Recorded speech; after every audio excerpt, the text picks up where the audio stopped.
Please welcome, Vice Ganda.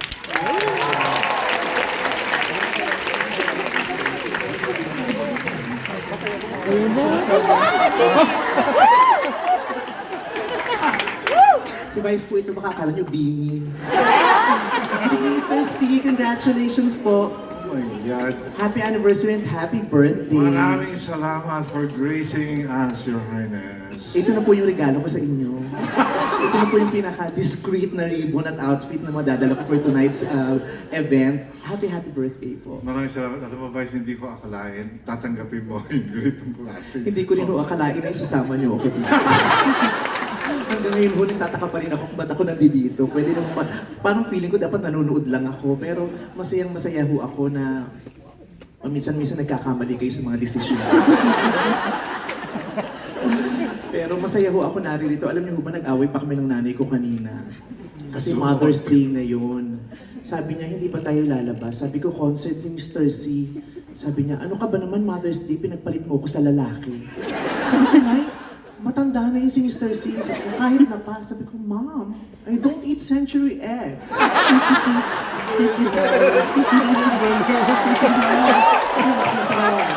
Sinama ko na lang yung nanay ko. Nandito yung nanay ko po nanonood. Sabi ko, Nay, kumaway ka, huwag ka mahiya. Libre naman yung ticket mo. Ayun. Happy Mother's Day sa nanay ko at sa lahat ng moms, sa lahat ng mga nanay sa nanay ko. Happy Mother's Day po sa inyo. So yun lang po, hindi po kakanta, magpapatawa lang ako ng 3 jokes tapos na po yun.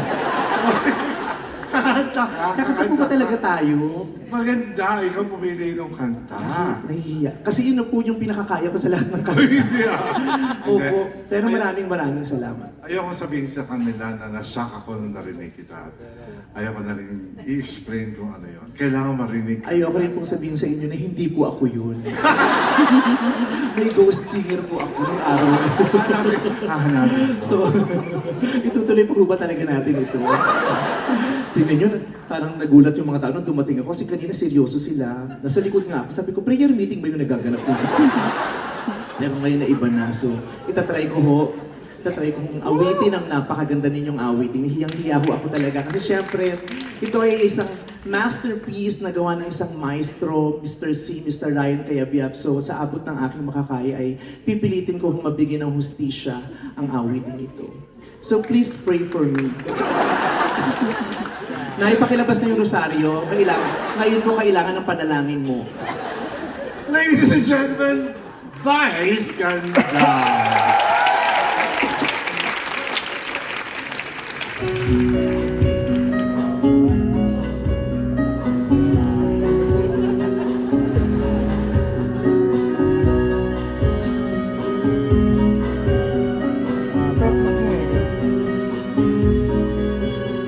Kailangan kita'y makilala, walang ibang nakakilala, kundi ang tamis ng iyong ngiti parang nagsasabi, mahal mo ako.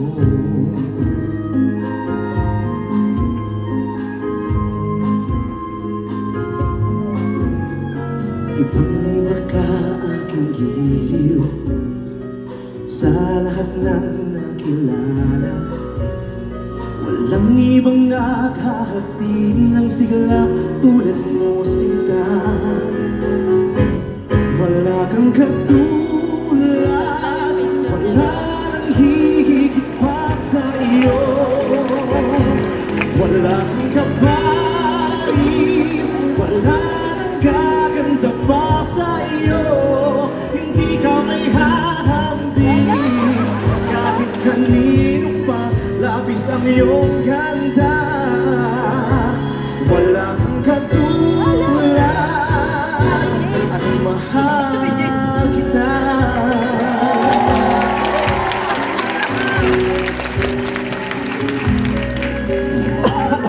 Isa lamang ang nais, ang magkapiling ka lagi at pagmasdan ang iyong nangungusap ng mga mata. Okay, ganda.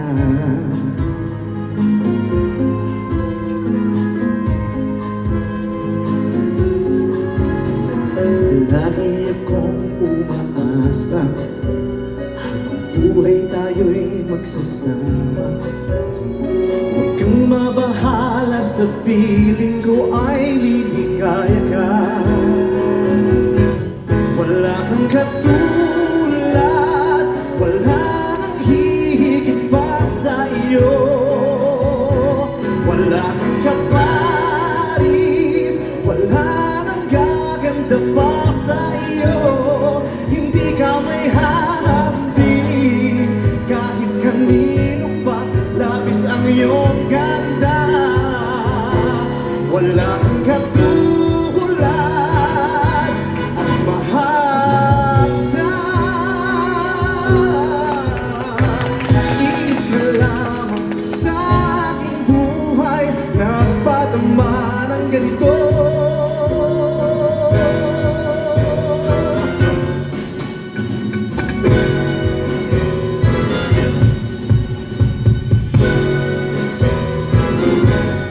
Wala kang katulad, wala nang hihigit pa sa iyo. Wala kang kaparis, wala nang gaganda pa sa iyo. Hindi ka may hanapin, kahit kanino pa, labis ang iyong ganda. Wala kang katulad, wala kang katulad, wala kang katulad, at mahal kita.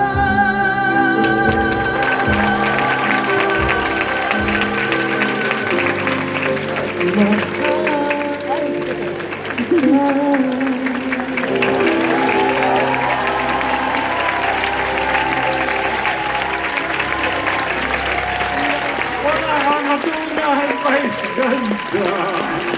Gusto, Mr. C. Thank you very much, Mr. C. Maraming salamat po.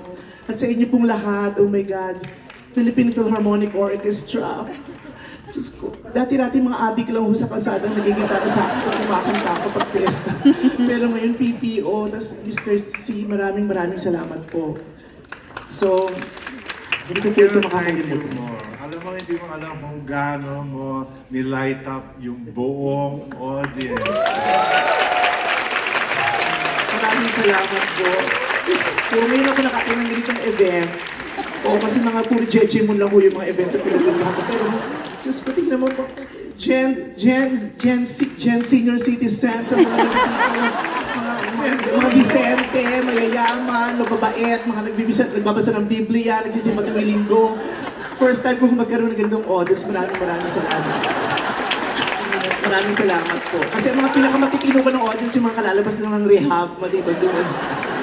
Pero thank you very much for making me part of this wonderful event. Ang sarap lang maka-experience ng tinutugtugan ako ng national artist.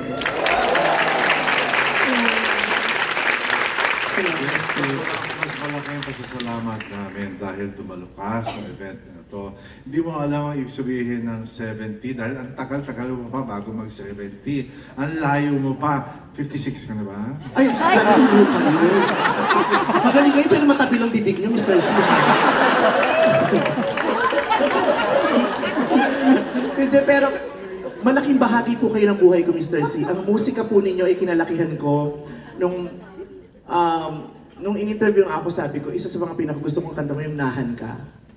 Kanta ko yung sa nanay ko nung ako'y lumalaking walang kapiling na nanay dahil yung nanay ko'y nakipagsapalaran sa Amerika at TNT. Yung Nahan Ka. Totoo po yun. Nakakatawa yun, TNT yung nanay ko. Porkit mayayaman kay judgment. Yung nanay ko, ano kasi siya, dito caregiver siya sa Amerika. So, she's been away for such a long time. Lumalaki ako walang nanay. Tapos narinig ko yung kanta yung Nahan Ka. Yung, Nahan ka, ako ba ang dahilan? Ang nanay ko ay lumisan. Kasi kanta po yun ng nanay na nag-OFW. Tapos nung na-inlove na ako, Can This Be Love? Tapos nalaman ko po talagang bakla ako dahil sa kantang Paraiso. Ano? Nabuking ako ng tatay ko kasi nakita niya, iba daw, lumaki daw yung mata ko, lalo na yung kinanta ko yung part na ano, na And if I could see a single bird, what a joy!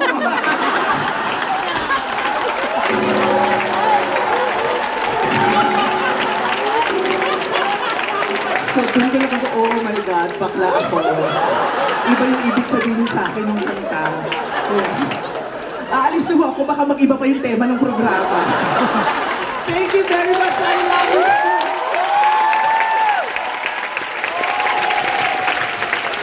Grabe! Isa lang.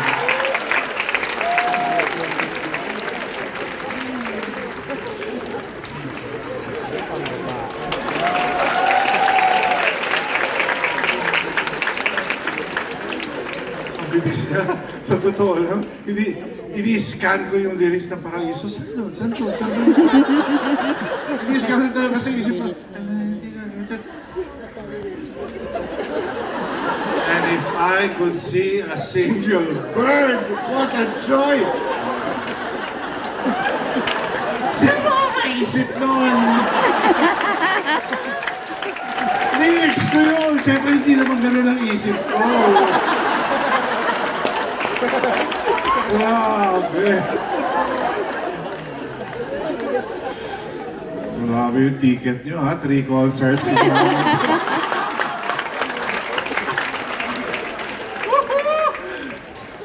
Alam niyo ako yung talagang pinakamasaya, hindi kayo. Ako talaga yung talagang, wow, bakit sila umuo?